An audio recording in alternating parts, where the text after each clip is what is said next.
Kel Draven wiped sweat from his brow as he tightened a bolt on the aging comms array. The wind howled around him, carrying with it the scent of rust and ash that always lingered in Arinder's air. This barren rock of a planet wasn't much to look at. Endless stretches of jagged mountains, toxic rivers, and forests where predators lurked behind every shadow. But it was home, or at least it had been for the past 5 years. Life here was hard, but Kel had grown used to fixing things no one else wanted to touch. That's what made him good at his job. The comms array was old, even by frontier standards, its metal frame corroded from constant exposure to Arinder's harsh environment. Still, it was humanity's only link to the rest of the galaxy, and without it, the colony would be completely cut off. As Kel worked, static crackled faintly through the speakers mounted on the side of the tower. He paused, frowning. Static wasn't unusual out here. Interference came with the territory. But this time, something felt different. Leaning closer, Kel adjusted the dials, trying to clear the noise.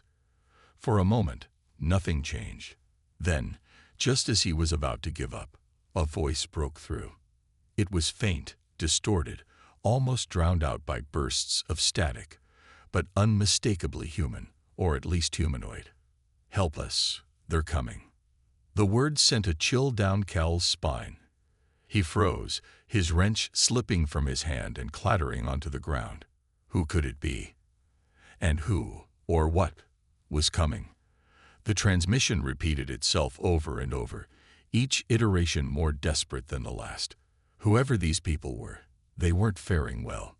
Kel glanced toward the horizon, where the sun hung low, casting long shadows across the rocky plains. His mind raced. Should he ignore it? After all, getting involved rarely ended well. On Arinder, survival meant staying focused on your own problems.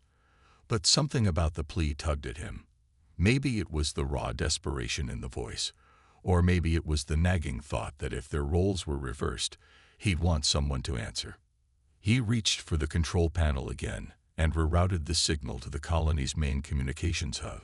If anyone could make sense of this, it would be the United Turan Coalition, the UTC. They might not care much for Arinder's scrappy settlers, but they couldn't ignore a distress call like this, not when lives were potentially at stake. As night fell, Kel packed up his tools and headed back toward the settlement. The walk gave him too much time to think. What if the message wasn't from humans at all? What if it belonged to some alien species? And what if their coming referred to something far worse than anything Arinder had faced before? Shaking his head, Kel tried to push those thoughts aside. There was no point borrowing trouble until it arrived. But deep down, he couldn't shake the feeling that his simple act of forwarding the transmission might set something bigger into motion. Something dangerous, something irreversible.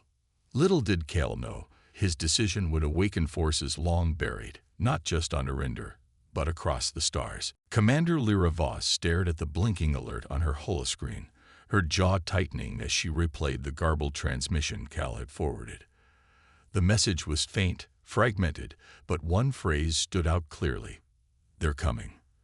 Those 3 words sent a shiver down her spine, not because they were unfamiliar, but because they stirred memories she'd spent years trying to bury. The bridge of the starship Eclipse hummed with activity as officers moved between stations, their boots clicking softly against the metal floor. Outside the viewport, stars streaked past in streaks of white and blue, remnants of the ship's faster-than-light travel. But none of that mattered to Lyra right now. Her focus was entirely on the data scrolling across her screen. Fragments of the SOS signal matched ancient records stored deep within the UTC archives. Records tied to the Cthulhians, an advanced species wiped out centuries ago under mysterious circumstances. Lyra leaned back in her chair, rubbing her temples. She knew the stories about the Exotherians all too well. They were brilliant scientists, explorers who pushed boundaries no other civilization dared cross. But their curiosity came at a cost. According to legend, they stumbled upon something ancient, something powerful, and it destroyed them. Worse still, Whatever they found awakened the Deathworlders, a race of biomechanical warriors said to have eradicated entire civilizations during galactic wars long forgotten by most. Commander, Ensign Rhea Patel's voice broke through Lyra's thoughts. We've triangulated the origin of the signal. It's coming from Sector 47 Beta. Lyra frowned. That sector wasn't just uncharted, it was forbidden.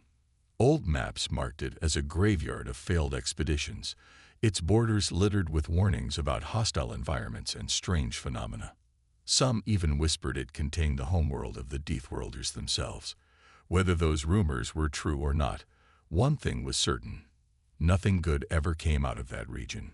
She turned to face her crew, her expression grim. Prepare a briefing for the team.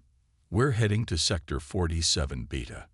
Murmurs rippled through the room, but no one argued.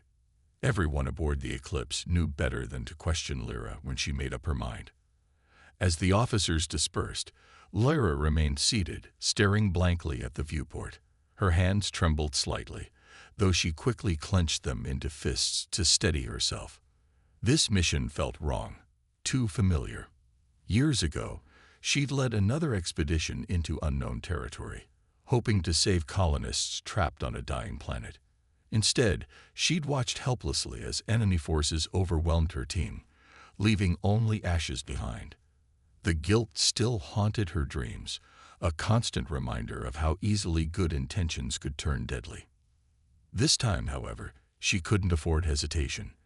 If the distress call really did belong to the Cthulhians, then whoever, or whatever, was coming might already be on the move. And if history repeated itself, humanity could be next on the list. Lyra stood abruptly, her resolve hardening. She wouldn't let fear dictate her actions again. Not this time. Grabbing her datapad, she began reviewing tactical plans, mentally preparing for whatever awaited them in the void beyond. Whatever happened, she vowed silently, she wouldn't fail again. But as the Eclipse sped toward its destination, Lyra couldn't shake the feeling that the shadows of the past were closing in. And this time, they might consume them all. The journey to Sector 47 Beta was anything but smooth.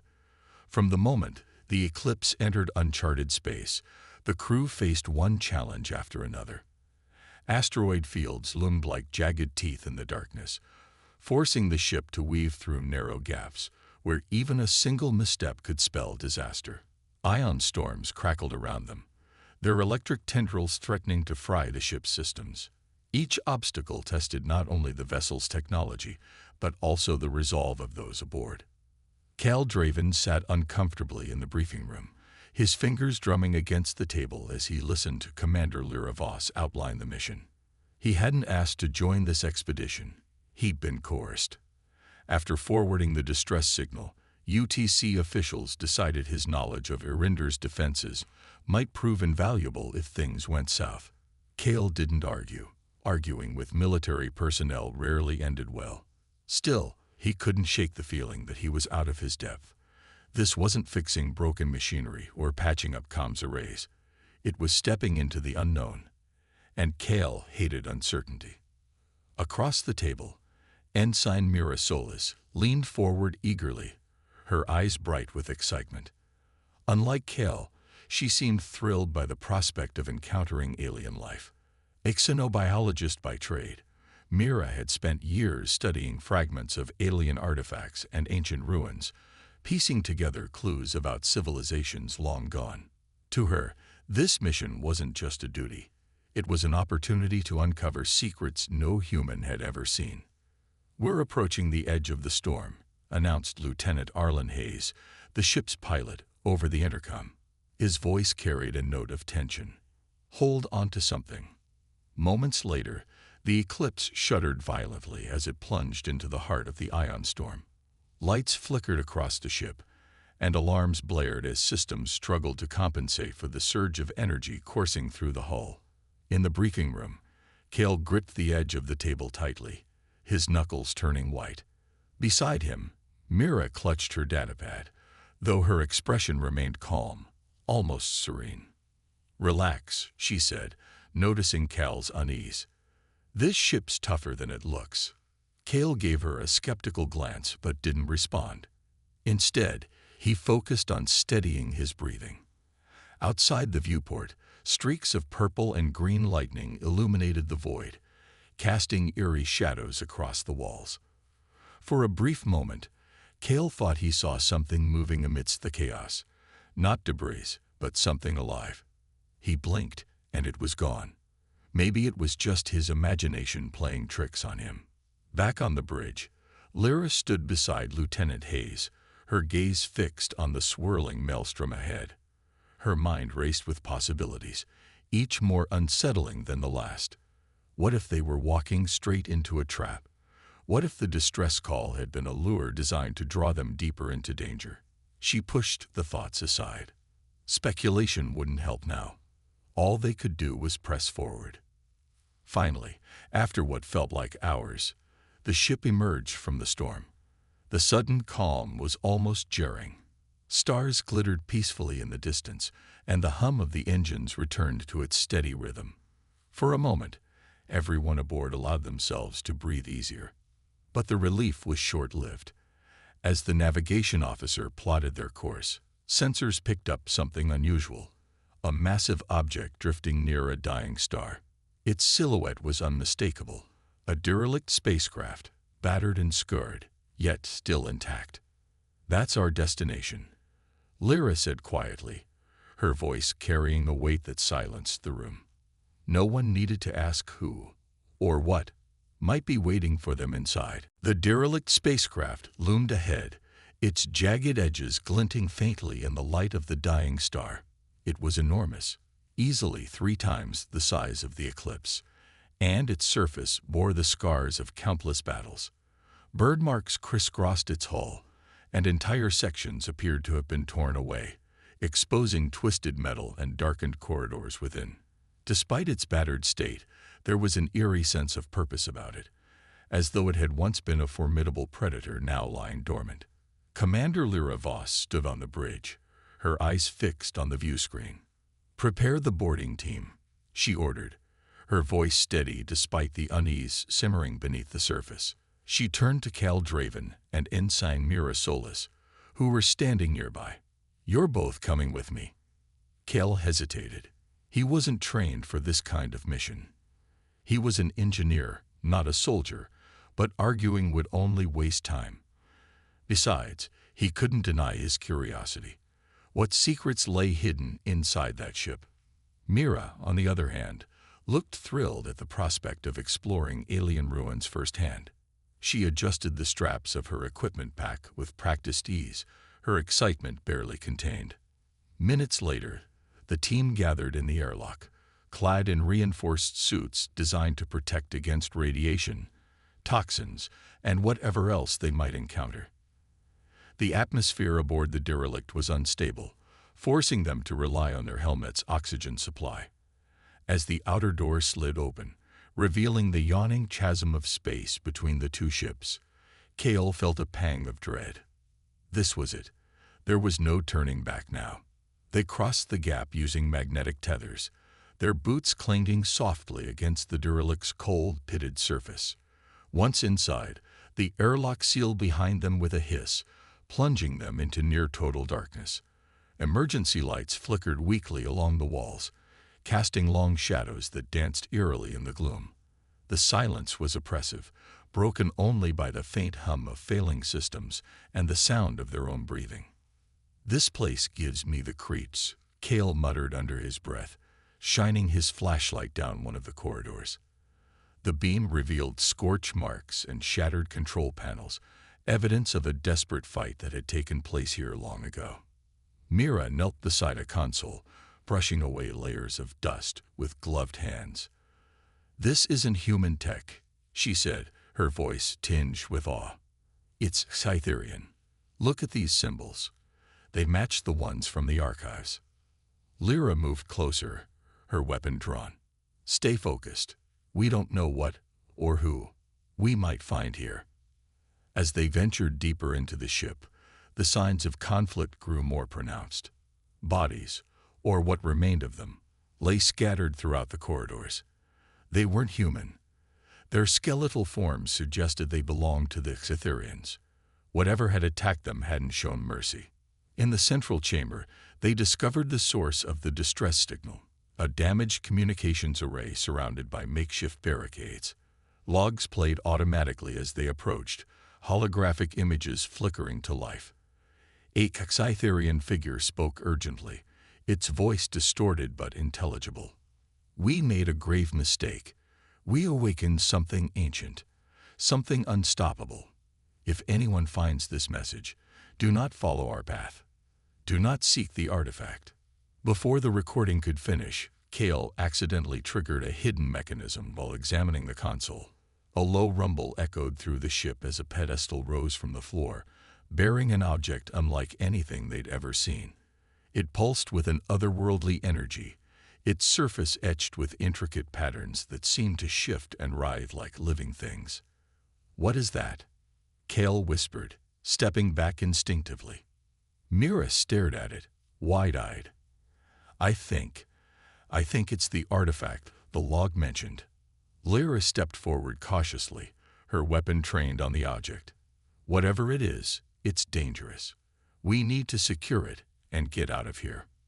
But before they could act, the artifact emitted a sudden burst of energy, a pulse that rippled outward, vanishing into the void beyond the ship. For a moment, nothing happened. Then, deep within the derelict, something stirred. Back on Erindor, life had always been unpredictable. But nothing could have prepared the colonists for what happened next. Days after Kale and the UTC team left for Sector 47 Beta, strange phenomena began unfolding across the planet. Storms that once followed predictable patterns turned violent and erratic, tearing through settlements with winds strong enough to rip roofs from buildings.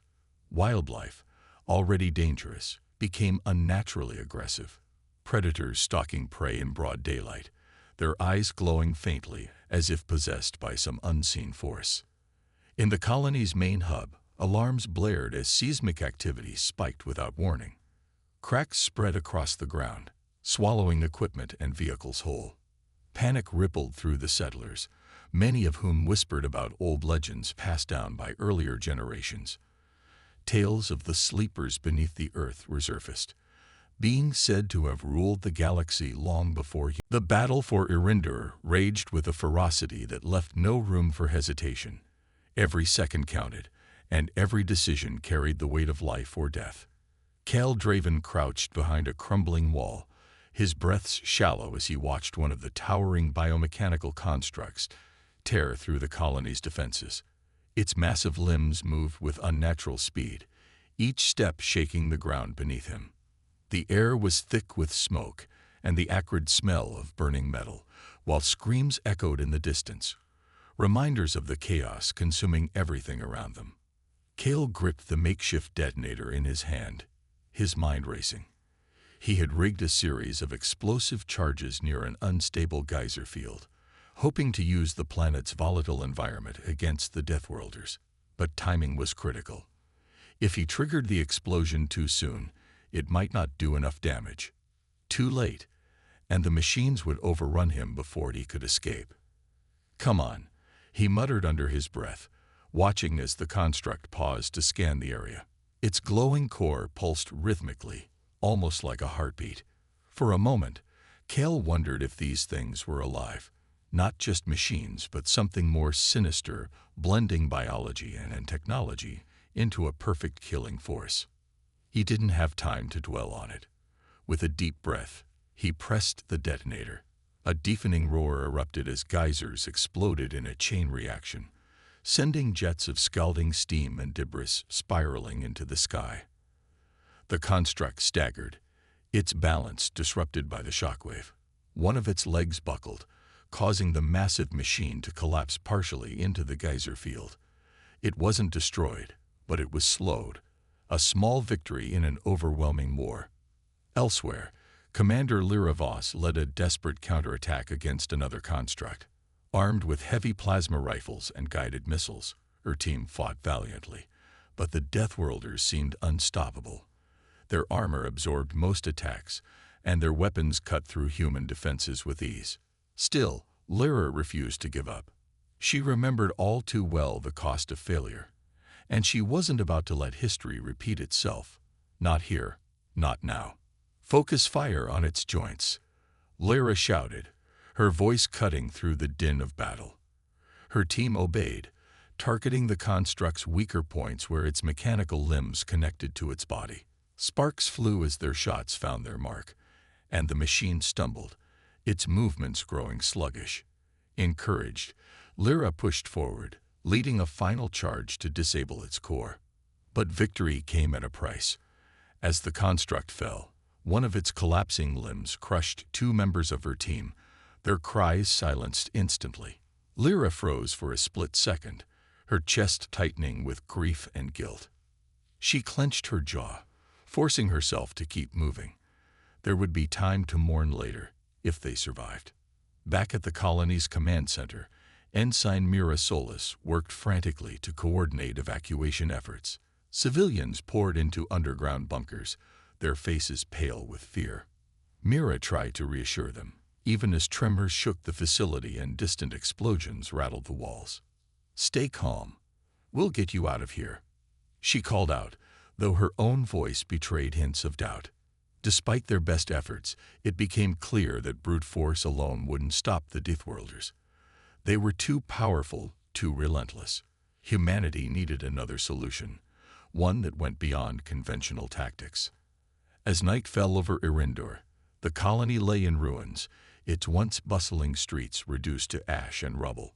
Fires burned across the horizon, casting an eerie orange glow over the battlefield. The Deathworlders showed no signs of slowing down, their war machines continuing their methodical advance. In the midst of the devastation, Kale, Lyra, and Mira regrouped, battered but determined. They knew what they faced was unlike anything humanity had encountered before. But they also knew one thing for certain: surrender wasn't an option. Not yet. Not ever. In the dimly lit confines of a makeshift lab deep within Rinder's underground bunker, Ensign Mira Solis worked tirelessly. Her hands trembled slightly as she examined the artifact they had retrieved from the Exatherian derelict. The object pulsed faintly with an eerie light, its intricate patterns shifting like liquid metal beneath her gloved fingers. It was beautiful and terrifying. Kale stood nearby, leaning against a workbench cluttered with tools and data pads. His face was streaked with soot, his clothes torn and stained from days of fighting and running. He watched Mira intently, unsure whether to feel hope or dread. "Are you sure this thing can help us?" he asked, breaking the tense silence. Mira didn't look up. "It has too," she replied, her voice steady despite the exhaustion etched into her features. "The logs we recovered said it controls the Deathworlder's technology. If we can figure out how to use it, we might be able to shut them down." "But how?" Kale pressed. "We don't even know what language those symbols are written in." Mira hesitated, then pointed to a series of markings on the artifact's surface. "That's where you come in. These patterns, they're not random. They repeat, almost like code. You spent years fixing ancient tech on Irindor. Maybe you can see something I'm missing." Kale frowned but stepped closer, studying the artifact more closely. At first glance, the symbols seemed incomprehensible, alien. But as he traced their shapes with his eyes, something clicked. "Wait," he murmured. "These loops here, they're similar to the circuits I've seen in Irindor's old machinery. And these lines, they remind me of power conduits." Mira's eyes lit up. "You're right. That could mean the artifact operates on principles we already understand, just at a much more advanced level." She quickly began entering commands into a portable interface connected to the artifact, her fingers flying over the keyboard. Hours passed in tense silence, broken only by the occasional hum of the artifact as it responded to their attempts. Outside, the sounds of battle continued, the distant rumble of collapsing buildings, the sharp crack of weapons fire. But inside the bunker, time seemed to stand still. Finally, Mira let out a triumphant gasp. "I think I've got it." "What is it?" Kale asked, leaning forward eagerly. "It's not just a beacon. It's a control module," Mira explained, excitement creeping into her voice. "Whoever interfaces with it can send commands directly to the Deathworlder systems. We could order them to stand down, retreat, maybe even deactivate completely." Lyra entered the room just in time to hear Mira's revelation. Her expression hardened as she processed the implications.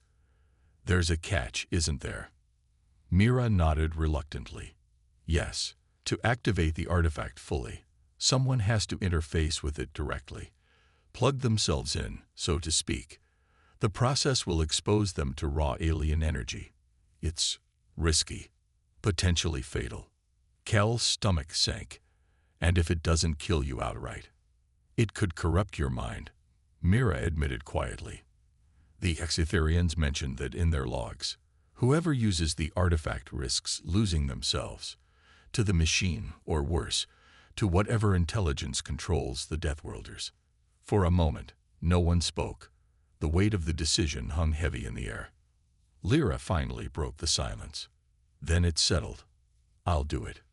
"No," Kale protested. "You've done enough already. Let me try." "You don't understand," Lyra said firmly, her gaze unwavering. "This is my responsibility. I failed once before. I won't fail again. Besides, I faced death before. I know what's at stake." Before anyone could argue further, alarms blared throughout the bunker. The Deathworlders had breached the outer defenses. Time was running out. Lyra turned to Mira. "Guide me through it. Tell me what I need to do." Mira swallowed hard but nodded. "Just stay focused. Don't let it overwhelm you." As Lyra approached the artifact, Kale clenched his fists, helpless to stop her. This was their only chance, and it came at a cost none of them were ready to pay. The bunker shook violently as the Deathworlders' relentless assault drew closer. Outside, the sounds of destruction grew louder, metal screeching, walls crumbling, and the ominous hum of biomechanical machines advancing with cold precision. Inside, Commander Lyra Voss stood before the artifact, her heart pounding in her chest. The faint glow of its shifting patterns illuminated her face, casting shadows that mirrored the turmoil within her.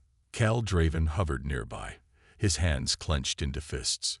"This is insane," he muttered, his voice tight with frustration. "You don't even know what will happen when you connect to it." "I don't have a choice," Lyra replied sharply, though there was no anger in her tone, only resolve. She glanced at Mira Solis, who was frantically adjusting the interface cables. "How much longer?"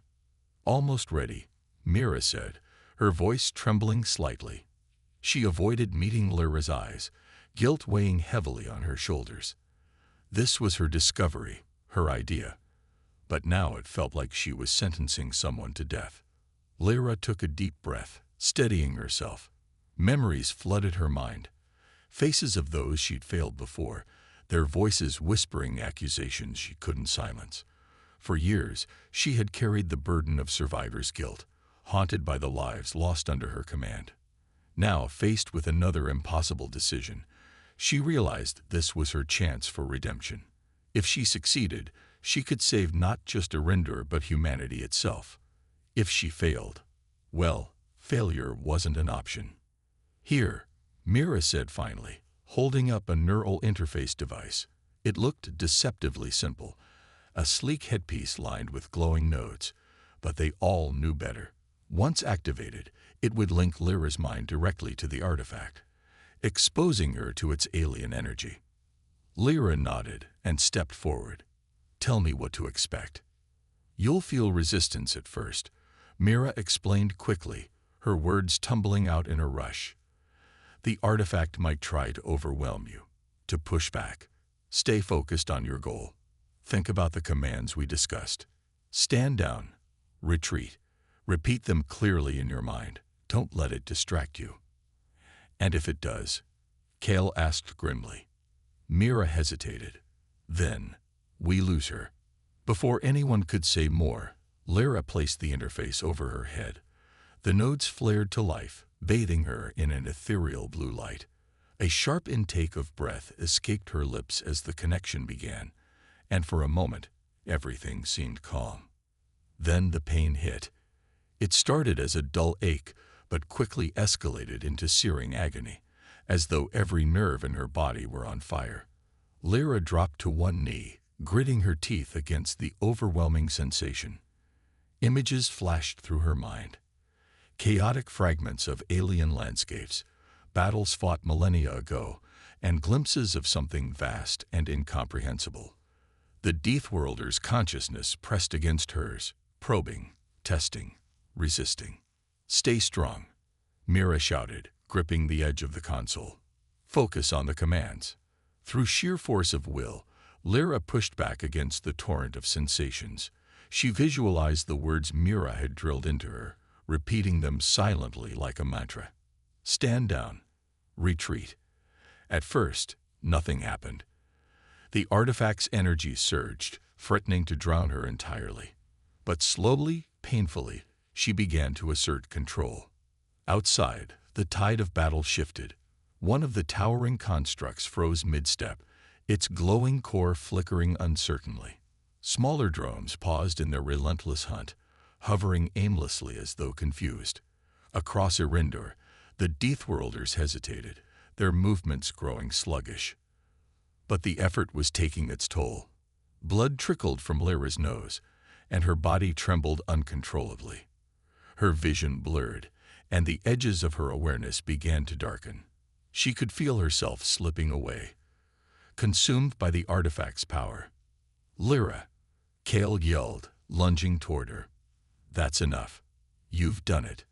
"No," Lyra gasped weakly, forcing herself to hold on a moment longer. With a final surge of determination, she sent one last command echoing through the artifact systems. "Sleep." The effect was immediate. The Deathworlders powered down en masse, their massive forms collapsing onto the scorched earth. Silence fell over Erindor, broken only by the distant crackle of fires still burning. Inside the bunker, Lyra collapsed, the interface falling from her head. Her body lay motionless, her breathing shallow. Kale knelt beside her, his face pale with fear. "She's alive," Mira whispered after checking her vitals. "Barely." As the survivors emerged cautiously from hiding, hope flickered anew. But it came at a cost none of them would soon forget. The days that followed were a blur of exhaustion and grim determination. Erindor lay in ruins, its once thriving settlements reduced to smoldering wreckage. The air was thick with ash, and the ground bore scars from the Deathworlders' rampage. Craters where their massive constructs had fallen, scorched paths marking their advance, and eerie silences where life had been snuffed out. Yet amidst the devastation, small signs of resilience began to emerge. Cal Draven took charge of the rebuilding efforts, his practical mindset proving invaluable in restoring some semblance of order. Using salvaged materials and makeshift tools, he led teams of survivors in fortifying what remained of the colony. Barricades were erected around key areas, and underground shelters were reinforced against future threats. Though progress was slow, Cal's steady leadership gave people something to focus on, a distraction from the grief and fear that lingered like a shadow over everything. Mira Solis dedicated herself entirely to studying the artifact, now secured in a heavily guarded containment chamber deep within the bunker. Its faint glow persisted, a constant reminder of the power it held and the danger it posed. Mira worked tirelessly, analyzing every detail she could glean from its alien design. She knew they couldn't afford another mistake. If anyone else triggered the artifact accidentally, the consequences could be catastrophic. "It's not just a weapon," Mira explained during one of her briefings with Kale and other leaders. "It's a key, a way to communicate with the Deathworlder systems, but we don't fully understand it yet. Until we do, we need to keep it isolated." Kale nodded grimly. "And what about Lyra?" Mira hesitated, her expression softening. Commander Lyra Voss had survived her ordeal with the artifact, but barely. Her body was healing, though slowly, and she remained unconscious, drifting in and out of feverish dreams. Doctors monitored her closely, unsure whether the mental strain of interfacing with the artifact would leave lasting damage. For now, all they could do was wait. News of Arinder's survival spread throughout the galaxy, sparking debates among the United Turan Coalition and other factions. Some argued for quarantining the planet entirely, fearing the artifact might attract more attention, or worse, awaken the Deathworlders again.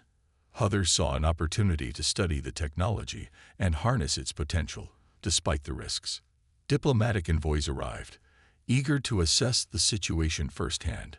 But Kale made it clear, Arinder wasn't up for negotiation. "We've earned this," he told them firmly. "If you want to help, send supplies and engineers. Otherwise, stay out of our way." As weeks turned into months, the colony began to stabilize. New crops were planted in fields cleared of debris, and children ventured cautiously outside, their laughter cutting through the lingering tension. Life was far from normal, but it was moving forward, a testament to humanity's stubborn refusal to give up. Still, whispers persisted about the Deathworlders. Not all of them had powered down completely. Scouts reported sightings of dormant machines buried beneath the surface, silent but intact. Were they truly asleep or merely waiting? No one dared to find out. One evening, as Kale stood atop a ridge overlooking the settlement, he reflected on how far they'd come and how fragile their peace really was. In his pocket, he carried a small device containing data salvaged from the artifact, a reminder of both the cost of hubris and the resilience of the human spirit. Behind him, footsteps crunched softly against the dirt. Turning, he saw Lyra approaching, her steps hesitant but steady. Her eyes, though weary, held a spark of determination. "You shouldn't be up," Kale said, concern etched into his voice. "I'm fine," Lyra replied, though her tone suggested otherwise. She gazed out at the horizon, her expression unreadable. "We have work to do." Kale nodded silently, understanding what she meant. The fight wasn't over. It might never be. But for now, hope burned brightly, tempered by lessons learned the hard way. Months had passed since the battle that nearly destroyed Arinder, and while scars still marred the land, life had begun to flourish again. The colony was no longer just a fragile outpost clinging to survival. It was becoming something stronger, more resilient. Cal Draven stood atop a ridge overlooking the settlement, his hands resting on the weathered railing as he watched the sun dip below the jagged horizon. Its golden light bathed the rebuilt structures in warmth, casting long shadows across fields where crops swayed gently in the breeze. It wasn't perfect. Nothing about their existence here ever would be. But it was enough. Enough to remind him why they fought so hard to stay alive, why they refused to let despair win.